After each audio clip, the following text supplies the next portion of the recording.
मरकज़ी वज़ीर दाखिला अमित शाह ने तेलुगु फिल्मों के मशहूर अदाकार जूनियर NTR से मुलाकात की।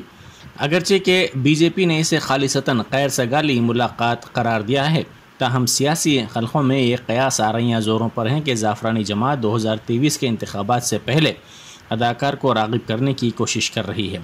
ये पता नहीं चला कि आया जूनियर NTR का कोई सियासी मकसद है भी या नहीं। अमित शाह ने रामोजी राव से भी मुलाकात की। इस मुलाकात को भी अहमियत हासिल हो गई है।